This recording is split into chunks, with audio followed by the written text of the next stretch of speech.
बिस्मिल्लाहिर्रहमानिर्रहीम। बुखारी शरीफ की हदीस नंबर 3559 है, जिसको हज़रत अब्दुल्ला बिन अम्र रदियल्लाहु ताला अन्हुमा रिवायत करते हैं। आप फरमाते हैं, लम यकुनिन नबिय्यु सल्लल्लाहु अलैहि वसल्लम फ़ाहिशन वला मुतफ़हिशन व काना यक़ूल इन्न मिन ख़ियारिकुम अहसनकुम अख़लाक़न, कि हज़ूर सल्लल्लाहु अलैहि वसल्लम फ़ाहिश नहीं थे, यानी बुरी बात नहीं करते थे और ना ही लड़ने झगड़ने वाले थे।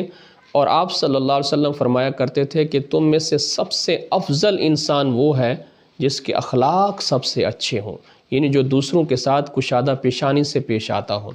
नबी अकरम सल्लल्लाहु अलैहि वसल्लम के अखलाक की गवाही अल्लाह तबारक व तआला ने कुरान मजीद में ख़ुद दी। व इन्नका लअला खुलुक़िन अज़ीम, क्या है महबूब आप अज़ीम अखलाक के मालिक हैं।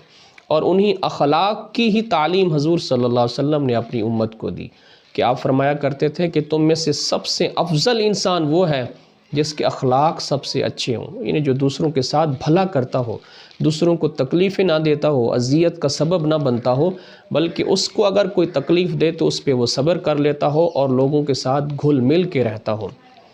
इसीलिए अखलाक हसना को अपनाने में एक दूसरे से आगे बढ़ने का जज्बा होना चाहिए, क्योंकि इस मैदान में जो आगे बढ़ गया उसका अखलाक सबसे अच्छा हो गया तो वो क़यामत के दिन अल्लाह तबारक व तआला के उन लोगों में शुमार किया जाएगा जो कामिल तरीन ईमान रखने वाले लोग होंगे।